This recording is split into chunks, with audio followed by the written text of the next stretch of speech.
मैं प्रेमजीत प्रकाश थॉमस राज क्लासेस की तरफ से आप सभी का हार्दिक अभिनंदन करता हूं। आज एक वीडियो लेके आए हैं जो कि 2026 के लिए मैट्रिक का एग्ज़ाम देने के लिए जा रहे हैं। उसके लिए पहला चैप्टर है रसायन शास्त्र का रासायनिक अभिक्रिया एवं समीकरण। इसके बारे में बताएंगे। सबसे पहले है रासायनिक समीकरण किसे कहते हैं। किसी रासायनिक अभिक्रिया को अभिकारकों एवं उत्पादकों के प्रतीक एवं रासायनिक सूत्र का प्रयोग करके प्रदर्शित करना रासायनिक समीकरण कहलाता है। पूछेगा रासायनिक समीकरण किसे कहते हैं। किसी रासायनिक अभिक्रिया को अभिकारकों एवं उत्पादों के प्रतीकों एवं रासायनिक सूत्रों के प्रयोग करके जो प्रदर्शित करते हैं उसे रासायनिक समीकरण कहते हैं। जैसे में Zn और H2SO4 मिलता है तो ZnSO4 बन जाता है और H2O। अभिकारक किसे कहते हैं, उसमें बोला ना अभिकारक और उत्पाद, तो अभिकारक किसे कहते हैं। ऐसे पदार्थ जो रासायनिक अभिक्रिया में भाग लेते हैं अभिकारक कहलाते हैं। कोई पूछेगा अभिकारक किसे कहते हैं। ऐसा पदार्थ जो रासायनिक अभिक्रिया में भाग लेते हैं उसे अभिकारक कहते हैं।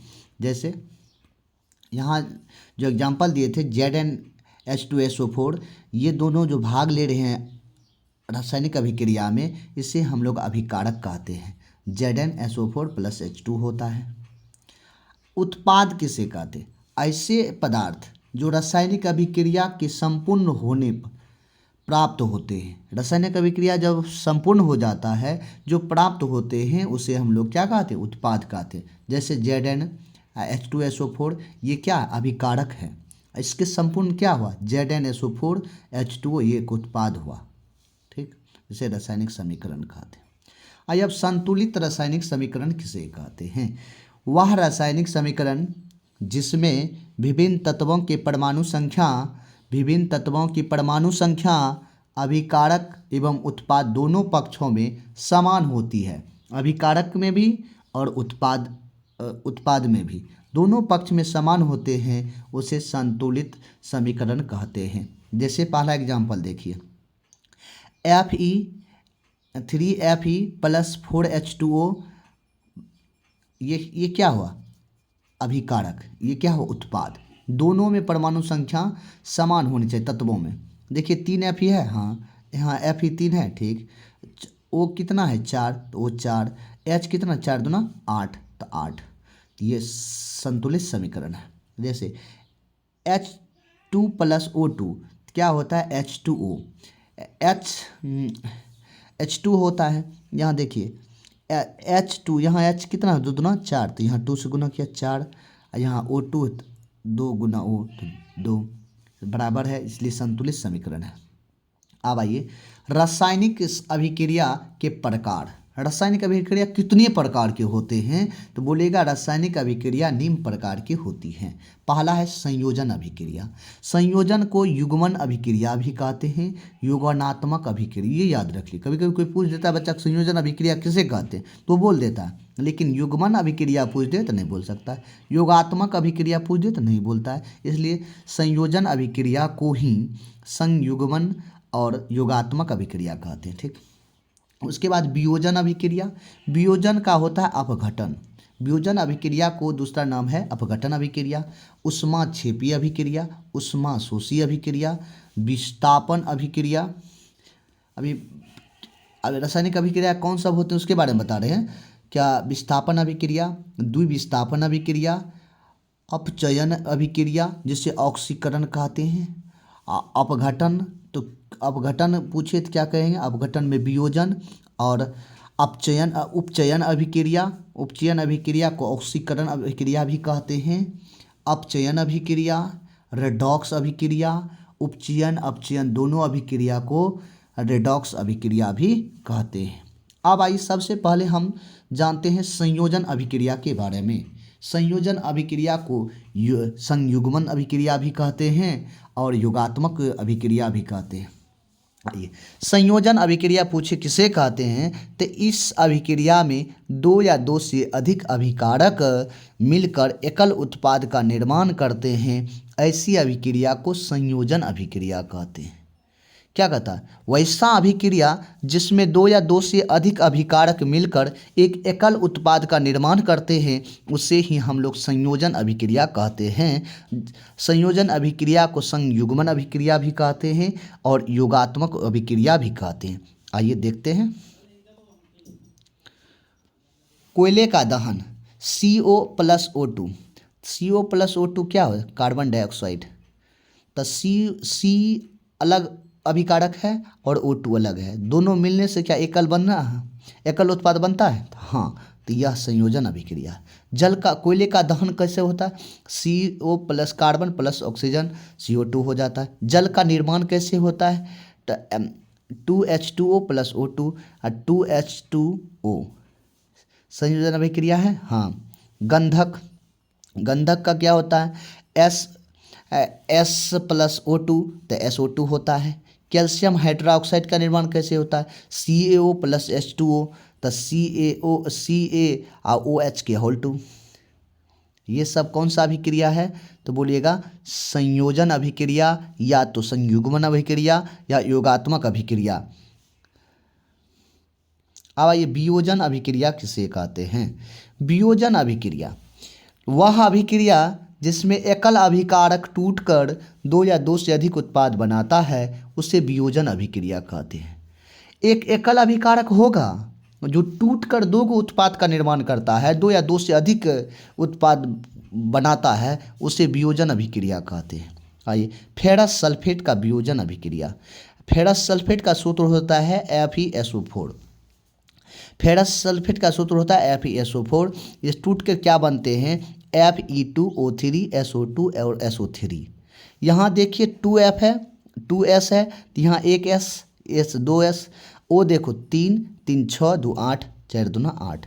यह कौन सा अभिक्रिया है, देखिए यहाँ जो है संयोजन में क्या होता है, दो या दो से अधिक अभिकारक मिलकर एक ही उत्पाद का निर्माण करता है, उसे संयोजन अभिक्रिया कहते हैं।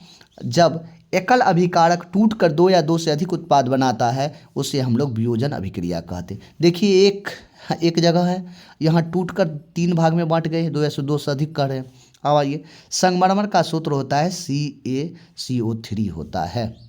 आइए, कैल्शियम कार्बोनेट, कैल्शियम कार्बोनेट की वियोजन अभिक्रिया, कैल्शियम कार्बोनेट की वियोजन अभिक्रिया CaCO3 होता है।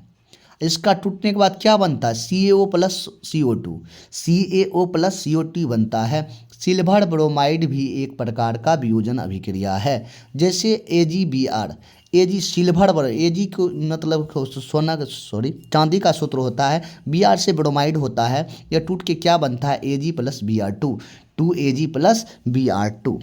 इस अभिक्रिया का उपयोग श्याम श्वेत फोटोग्राफी में किया जाता है। क्वेश्चन पूछेगा श्याम श्वेत फोटोग्राफी में किसका प्रयोग किया जाता है, तो बोलिएगा वियोजन अभिक्रिया। अब आइए, ऊष्माक्षेपी अभिक्रिया किसे कहते हैं, वह अभिक्रिया जिसमें ऊष्मा ऊर्जा के रूप में उत्सर्जित होती है, वह अभिक्रिया जिसमें ऊष्मा ऊर्जा के रूप में उत्सर्जित होती है उसे ऊष्माक्षेपी अभिक्रिया कहते हैं। उदाहरण, प्राकृतिक गैस का दहन CHO4 + 2H2O2। जैसे यह प्राकृतिक गैस ऊष्माक्षेपी अभिक्रिया, वैसी अभिक्रिया जिसमें ऊष्मा ऊर्जा के रूप में उत्सर्जित होती है उसे ऊष्माक्षेपी अभिक्रिया कहते हैं। यहाँ देखिए, तो CO2 + 2H2O का निर्माण होता है प्राकृतिक गैस में। अब आई, श्वसन एक ऊष्माक्षेपी अभिक्रिया है। ये क्वेश्चन है कि आप कोई क्वेश्चन पूछ दे कि श्वसन एक ऊष्माक्षेपी अभिक्रिया है, क्या बोलिएगा। हाँ, इसका आंसर है, मनुष्य को जीवित रहने के लिए हमें ऊर्जा की आवश्यकता होती है। कोई भी मनुष्य हो उससे जीवित रहने के लिए किसका आवश्यकता होती है, तो ऊर्जा का आवश्यकता होती है। यह ऊर्जा हमें भोजन से प्राप्त होती है। पाचन क्रिया के समय खाद्य पदार्थ के टूट जाते हैं, जैसे चावल, आलू, ब्रेड में कार्बोहाइड्रेट की मात्रा होता है। कार्बोहाइड्रेट के टूटने से ग्लूकोज प्राप्त होता है। यह ग्लूकोज हमारे शरीर की कोशिका में उपस्थित ऑक्सीजन से मिलकर हमें ऊर्जा प्रदान करता है। इस अभिक्रिया का नाम श्वसन है, जिससे हमको ऊर्जा, मनुष्य को ऊर्जा प्राप्त होता है। इस अभिक्रिया को हम क्या नाम दे सकते हैं, श्वसन अभिक्रिया। जैसे ग्लूकोज का सूत्र होता है 6H12O6 प्लस6O2, इसका क्या होता है 6CO2 प्लस 6H2O प्लस ऊर्जा। यही है ऊर्जा का जिसमें अवशोषण ऊर्जा का जिसमें क्या होता है, ऊर्जा का उत्सर्जित होता है जिसमें, उसे ही हम लोग कहते हैं ऊष्माक्षेपी अभिक्रिया। ऊष्माक्षेपी अभिक्रिया। अब आइए साग सब्जी का विघटित होकर कंपोस्ट बनना भी ऊष्माक्षेपी अभिक्रिया का उदाहरण है। कोई क्वेश्चन भी मार लीजिए, कोई साग सब्जी के विघटित होकर कंपोस्ट बनना कैसा अभिक्रिया संयोजन है, वियोजन है, रेडॉक्स रिएक्शन है, क्या ऐसा अभिक्रिया है, तो ऊष्माक्षेपी अभिक्रिया। अब आइए ऊष्माशोषी अभिक्रिया किसे कहते हैं। कोई पूछ दे ऊष्माशोषी अभिक्रिया किसे कहते हैं, तो बोलिएगा जिन अभिकारकों में ऊर्जा का अवशोषण होता है, जिन अभिक्रियाओं में ऊर्जा का अवशोषण होता है उसे ऊष्माशोषी अभिक्रिया कहते हैं। जिन अभिक्रिया में ऊर्जा का अवशोषण होता है उसे ऊष्माशोषी अभिक्रिया कहते हैं। उदाहरण H2 प्लस I2 प्लस ऊर्जा तो 2HI। ऊर्जा का अवशोषण होता है, देखिए यहाँ ऊर्जा खत्म हो गया ना, तो N2 प्लस O2 प्लस ऊर्जा जिसका हो जाएगा 2NO। अब आइए विस्थापन अभिक्रिया किसे कहते हैं। कोई पूछ दे कि विस्थापन अभिक्रिया किसे कहते हैं, तो बोलिएगा वैसी अभिक्रिया जिसमें यौगिक के अणु के किसी एक परमाणु अथवा समूह के स्थान पर कोई दूसरा परमाणु अथवा समूह आ जाता है उसे विस्थापन अभिक्रिया कहते हैं। ऐसी अभिक्रिया जिसमें यौगिक के अणु के किसी एक परमाणु अथवा समूह के स्थान पर कोई दूसरा परमाणु अथवा या समूह आ जाता है उसे विस्थापन अभिक्रिया कहते हैं। जैसे Zn प्लस CuSO4 जुटने के बाद ZnSO4 इससे अभिक्रिया करते हैं, दूसरा आ जाता है जी, हाँ, तो Cu बच गए तो Cu दे दिए।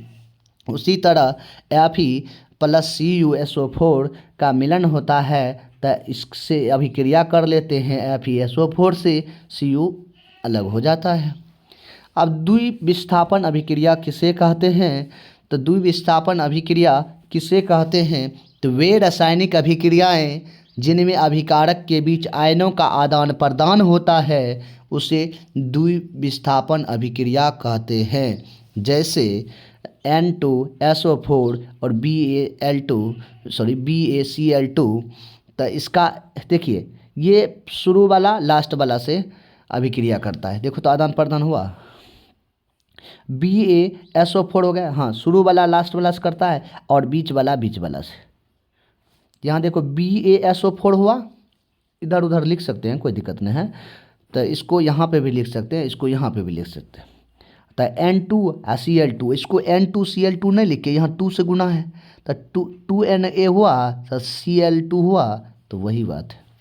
इसको हम लोग क्या करते हैं, जिसमें दोनों से अभिक्रिया करते हैं उसे द्विविस्थापन अभिक्रिया। अपचयन अभिक्रिया किसे कहते हैं, ऐसी अभिक्रिया उपचयन अभिक्रिया किसे कहते हैं, उपचयन अभिक्रिया किसे कहते हैं, तो ऐसी अभिक्रिया जिसमें ऑक्सीजन की वृद्धि हो तथा हाइड्रोजन का त्याग हो, ऑक्सीजन का वृद्धि होना और हाइड्रोजन का त्याग होना, ऐसी अभिक्रिया को हम लोग उपचयन अभिक्रिया कहते हैं। जैसे Mg प्लस O2, तो Mg प्लस O2 बन जाता है MgO, तो यहाँ 2 सेट करने से यहाँ 2 है, यहाँ 2 करते हैं तब Mg होता है।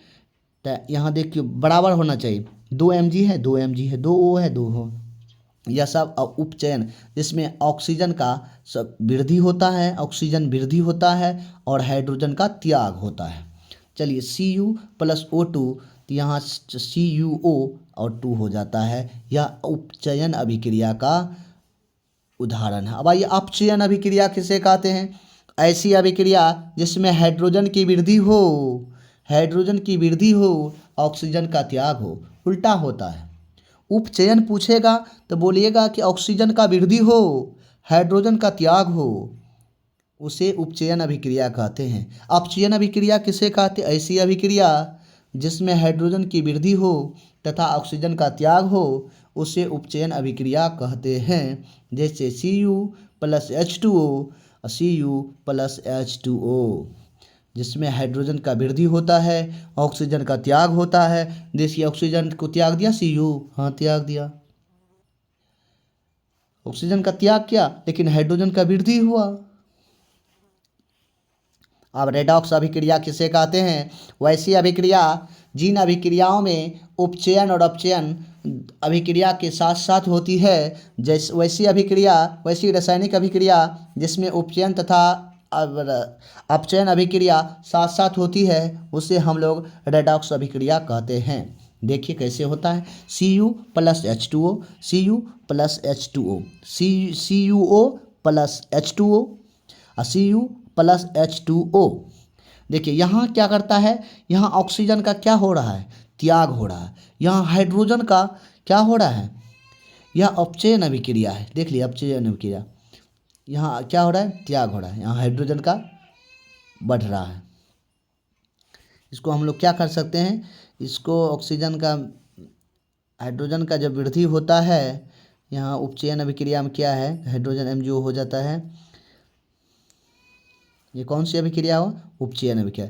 दैनिक जीवन में उपचयन अभिक्रिया का प्रभाव। आइए, दैनिक जीवन मतलब कि अपने जीवन में क्या सा प्रभाव होता है? संक्षारण। जब कोई धातु अपने आसपास अम्ल की आर्द्रता आदि के संपर्क में आती है तब वह संचरित होती है। इस अभिक्रिया को संक्षारण कहते हैं।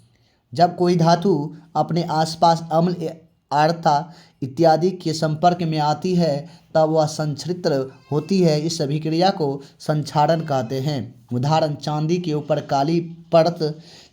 ऊपर काली परत जो होता है उसे संक्षारण कहते हैं। तांबे के ऊपर हरी परत चढ़ना, ये सब क्या हो? संक्षारण होता है। लोहे पे जंग लगना संक्षारण होता है। अब आइए विकृति गंधिता।